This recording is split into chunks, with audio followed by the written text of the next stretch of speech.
you see all that juice? Oh my gosh, I mean fat and juice, that's gonna be so good.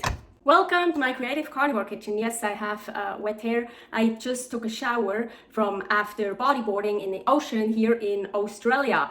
I'm still in Tea Gardens, Australia. Here is my other channel, Aline's Adventures, all about my nomad life.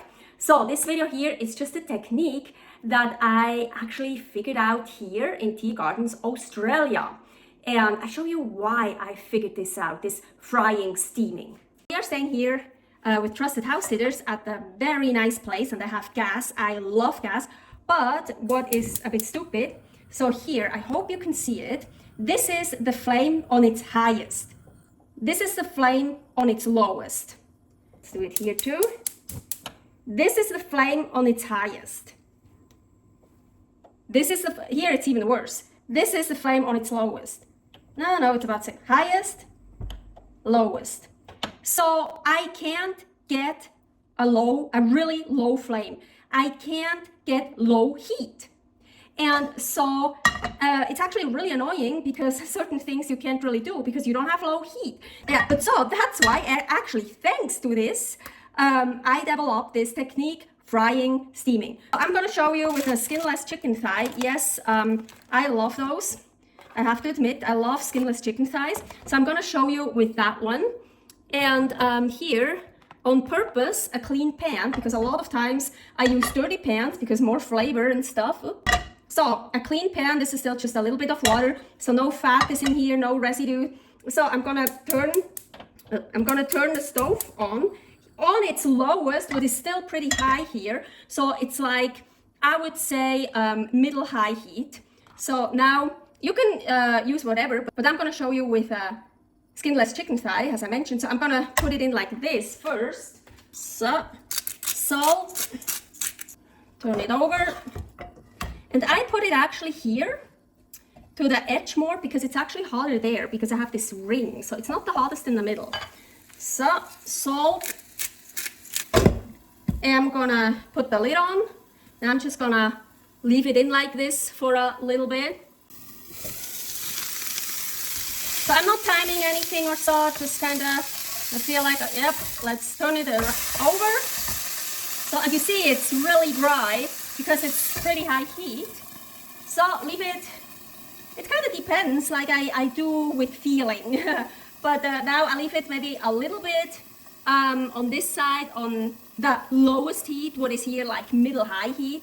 Still pretty high heat, I feel. But now I turn it off. So here I turn it off. So the flame is off, and now I'm basically starting to steam it. So I was frying it, and now you see I just keep the lid on. It's still really high, pretty high heat because it built up all this heat, and now it's actually also building up steam, and now it's steaming. So that's why I call it like fry, steam. Now just leave it like that for a while. So I don't hear any sound anymore. Let's check on it. And oh, do you see this? Of course, all that water and the juice. You see this here? Yeah, that's how it gets not dried out. So now it's super juicy. And honestly, usually what I do is I check, is it really done? Yeah, you see? Oh, like, it's not completely done. So I just put it back. So turn it back on again. Sometimes then I even change it to the little one and use the little flame. But also with the little flame, I can't get it too low. You see the difference? High, low, high, low. It's like you can't get a really low flame. So yeah, like now it's kind of cooking in its juice. And here the same, feel like now I'm gonna turn it off.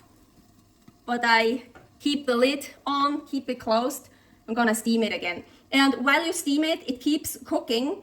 But yeah, so the first time I did it, it didn't cook enough. So I should have left it longer on the other side. So as I said, I don't time it. I just, yeah, usually I actually make one when I do something else. So it's like, okay, I put it on, do something, and oh, okay, now it's time to turn it around. And I don't forget it, but sometimes I leave it on there longer, sometimes less long. But now the great thing is I turned it off. So now I can forget about it. Yeah, it will get cold eventually, but it's not gonna burn or something. I see all this juice there. Oh, it's gonna be so good. And of course, we made all this juice. We got all that juice. We want all the juice.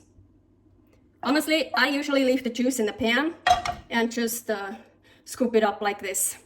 And now really it's steaming. You see, it's like steaming hot, but it's really so good. It's like, it's done. The chicken is done, but not overdone, not over. I hate chicken that is cooked for too long. I don't like chicken falling off the bone. And it's super juicy. It's, yeah.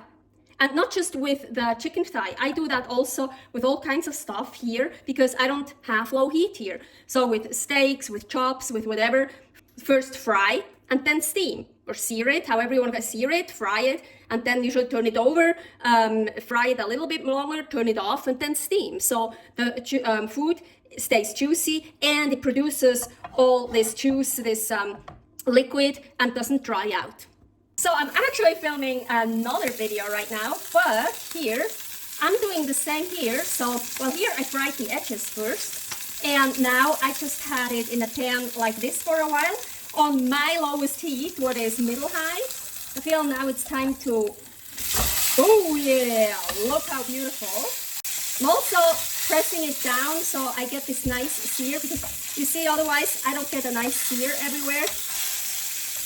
I mean, here I have more than enough fat, but still here I do the same. I don't want it to dry out. And actually, ooh, I have to do something right now. I don't have time to eat it right now. So here I turn it off and I just let it in here. So now, I don't know if you really can call it steaming, but well, yeah, that's how I call it, fried and steam. Oh, and now look. You see all that juice? Oh my gosh, I mean fat and juice, that's gonna be so good. Also a little tip here, when you put the lid, the hot lid of the pan here, and now you wanna get it again, so easy, because it's really hot, I feel it. I do the same also a lot of times with frozen food here. I'm gonna show you again with a skinless chicken thigh, totally frozen. I just took it out from the freezer because I forgot to defrost it, or I'm hungry and want something else. So I do that also a lot with frozen pieces, not just chicken, also other stuff. So here I turn it on my lowest, what is again like middle high heat. And now it works just as well with the frozen piece.